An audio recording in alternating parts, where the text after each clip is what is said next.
Hi mga ka-planters! Kamusta po kayo? This is me again, your Mommy Lovely. And for today's mini vlog ay samahan niyo nga po ako magtingin-tingin ng mga halaman na kailangan po nating diligan for today. Yes, samahan niyo ako mag-check isa-isa ng ating po mga halaman na kailangan nating diligan para pag naglatag na ako ng hose ay alam ko na kung saan ako pupunta. Mas mabilis din yung ating trabaho. Kung hindi pa po kayo nakasubscribe sa aming channel, please remember to subscribe at pa-like na rin po ako ng video na ito. Ayan mga ka-planters. So ito po yung bonsai na kung matatandaan po ninyo dun sa previous vlog po namin ni Daddy David. Originally, I think ito ay nasa paso niya inilagay.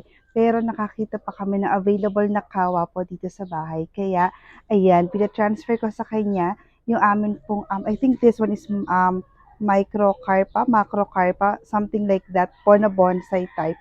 Diyan ko siya ipinilagay and mas maganda siyang tingnan.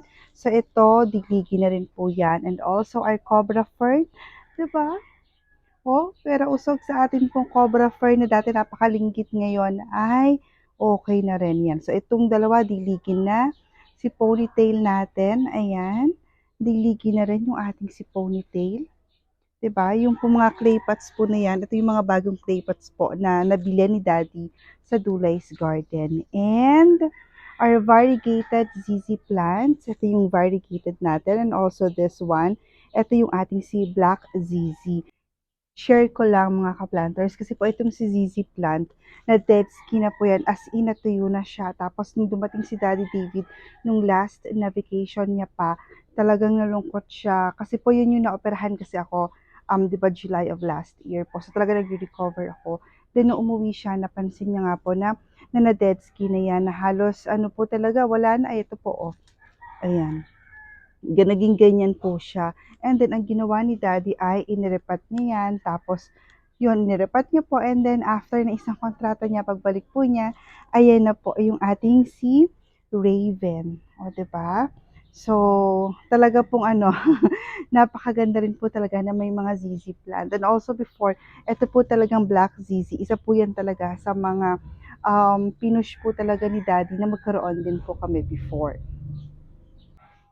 Ayan, ta's mai-share ko lang po, 'di ba, yung vlog po natin, I think that was yesterday or nung isang araw, kung saan po nag-propagate si Daddy David ng yung dalawang ulo po ng Monstera deliciosa, diyan po yan siya galing. Tapos eto po yung, I think dalawa ito yan, dalawa po yan sa mga naunang pinropagate ni Daddy. Ito po yung mga parang first batch nung naputol po namin ni Daddy. Kasi yung tatlong ulo po kasi yan. So yung isa is yun po yung may bumili po sa amin, yun yung malago. Then ito kasi kesa itapon siya, may mga aerial roots na rin naman. So nirepat po yan ni Daddy and it's been like 6-7 months na rin.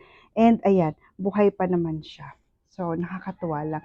And also, dun po sa likod na yon na andyan yung mga tinapkat naman ni Daddy na galing po sa greenhouse. Meron tayong si Fiddle Lime and si Josebo, no? Tapos may Gigantea rin tayo. So, dyan siya inilagay ni Daddy. And ayan po, established na rin siya. Ayan, so naghanap-hanap rin po kasi ako ng mga halaman na kailangan po talagang diligan for today kasi syempre umulan din kasi kagabi. So, hindi lahat sila is kailangan diligan. May mga tuyo, may mga basa. So, at least pagka naglatag na ako ng hose, alam ko na kung ano-ano yung mga halaman na didiligan ko. So, tara, tingin naman tayo sa nasa kabilang side. Ayan, so dito yung mga trailing natin, tuyo na rin po sila. So, kailangan na rin silang diligan. Ayan, oh, tuyo na rin yung kanilang mga lupa. So, nandito naman po yung ating si Manjula, si Lindeni ay natin. Then, we have Renaissance doon. Ayan, so yung mga nandito pala is didiligan na rin sila. And then, we still have our Skyline. Si Skyline, hindi pa siya diligan. Ayan, so pwede pa yan. Siguro mga after 1 to 2 days pa. Tsaka sina-sensation. So, ito muna ang mga nandito sa side na yan. Ayan, so dito naman po, let's check. Pero kasi dito nauulanan siya, tsaka nung isang araw bago nag-ulanan, nakapagdilig din ako eh. So I think okay pa naman tong sila. Ayan, even yung mga Sansevieria natin dyan sa baba, hindi ko muna rin sila didiligan. Siguro kahit bukas na lang. Just to make sure na natuyo rin sila. Our corazon, tree fern doon, tindig na tindig pa. So, okay pa yan. Then, itong ating po mga outdoor plants, since nga po, medyo nagdiretso kasi yung ulan nung nakaraan. So, sure ako na basa pa naman yung mga iyan.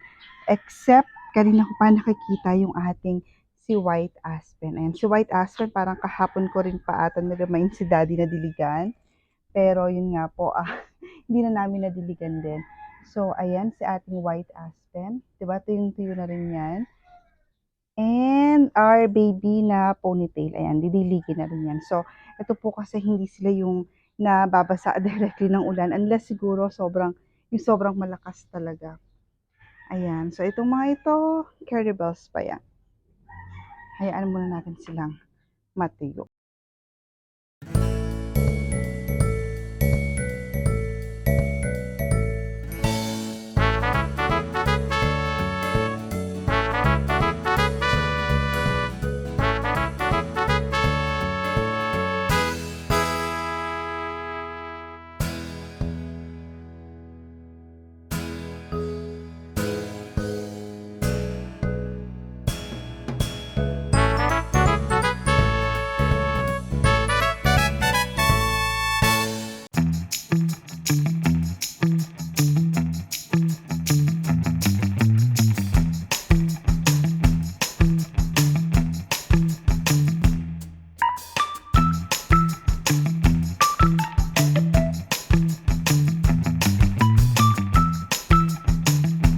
Since umulan nga po magdamag kagabi, ay basa pa rin po yung mga halaman po natin dyan. And also dyan po sa greenhouse, kaya hindi muna tayo magdidilig dyan. And hanggang dito na nga lang po muna ang ating mini vlog for today till our next video.